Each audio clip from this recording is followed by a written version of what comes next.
जय भगवान श्री कृष्ण जी। यूट्यूब के अति सम्मानित प्रिय दर्शकों और भगवान और आप चैनल के अत्यंत प्रिय श्रद्धालु भक्तों, जब भी मकर संक्रांति आती है तो उस समय लोगों के मन में अक्सर ये प्रश्न उठता है, और उठता इसलिए भी है कि ऊहापोह हर साल बनी रहती है कि मकर संक्रांति 14 जनवरी को मनाई जाएगी या 15 जनवरी को।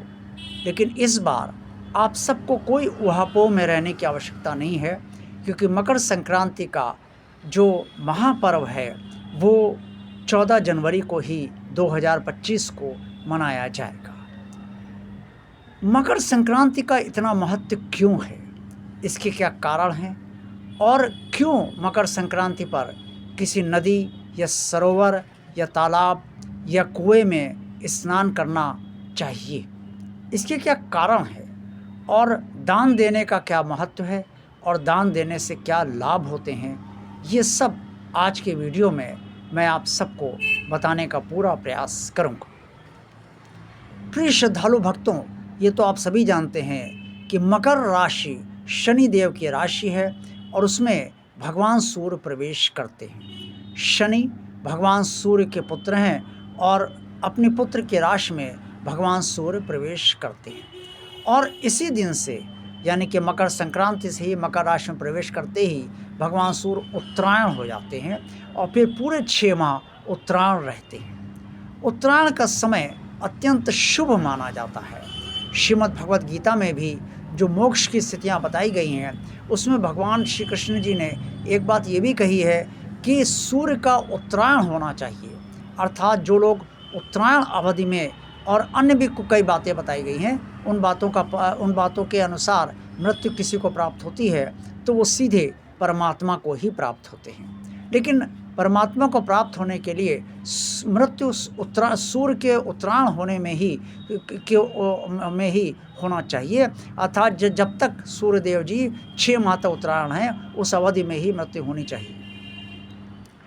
सूर्य भगवान सारे ग्रहों के राजा हैं, और जब वो उनकी संक्रांति होती है तो उस समय अत्यंत शुभ काल होता है।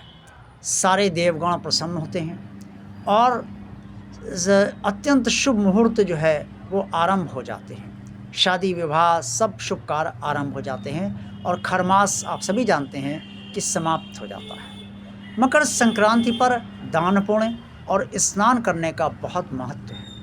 पहले स्नान करना चाहिए। अगर आपके शहर में गंगा जी हैं तो गंगा जी में स्नान अवश्य कीजिए। अगर आपके शहर में गंगा जी नहीं हैं तो जो भी नदी है उस नदी में स्नान आप अवश्य कीजिए। अगर कोई नदी नहीं है तो सरोवर कोई है या कोई तालाब है, कुआं है, उस पे जो आप स्नान अवश्य कीजिए। अगर कुछ भी नहीं है तो घर में जो हैंडपम्प से पानी आता है उससे आप स्नान करिए, या समरसेबल से पानी आता है उससे आप स्नान करिए। अगर कुछ भी नहीं है तो पाइपलाइन से पानी आता है तो उसमें गंगा जी की कुछ गंगा जी का थोड़ा जल मिला लीजिए और स्नान कीजिए। सबसे पहले स्नान कीजिए। अब स्नान क्यों करना ज़रूरी है? स्नान इसलिए करना ज़रूरी है कि जाड़े के मौसम में अक्सर हम सब उतनी सफाई से नहीं नहा पाते हैं, स्नान नहीं कर पाते हैं जितनी सफाई से करना चाहिए। तो मकर संक्रांति में चूँकि मौसम भी फ़र्क हो जाता है, शुभ घड़ी आ जाती है, भगवान सूर्यदेव उत्तरायण हो जाते हैं और भगवान सूर्य को जल भी अर्पण उस दिन विशेष तौर से करना होता है, इसलिए स्नान की परंपरा जो है वो बनाई गई है। इसके साथ साथ स्नान करने के बाद भगवान सूर्य को जल अर्पण करना चाहिए। तांबे के लोटे में जल, थोड़े से पीले पुष्प, थोड़ी सी हल्दी और थोड़ी सी और थोड़े से काले तिल, ये सब इसमें मिलाकर आप भगवान सूर्य को जल अर्पण कीजिए। और भोग के लिए बेसन के 2 लड्डू अवश्य रखिए भगवान सूर्य को, और उसके बाद आप चाय नाश्ता ये जो भी करते हैं वो आप अवश्य कीजिए। लेकिन अच्छा ये होता है कि जब आप स्नान कर लें और आप जो है भगवान सूर्य को जल अर्पण कर दें, उसके बाद आप दान पुण्य अगर कर दें तो बहुत अच्छा है। अब दान क्या करना चाहिए? दान में आप सोना दान कर सकते हैं, तांबा दान कर सकते हैं, गेहूँ दान कर सकते हैं। इसके अलावा आप जो है माणिक्य दान कर सकते हैं और इसके अलावा जो है वो आप कोई लाल कपड़ा या लाल वस्त्र जो है लाल कपड़ा या लाल वस्त्र एक ही बात है, तो वो भी आप दान कर सकते हैं। कोई लाल वस्तुएँ भी आप दान कर सकते हैं, क्योंकि लाल रंग सूर्य का होता है, तो लाल रंग की चीज़ें आप दान कर सकते हैं।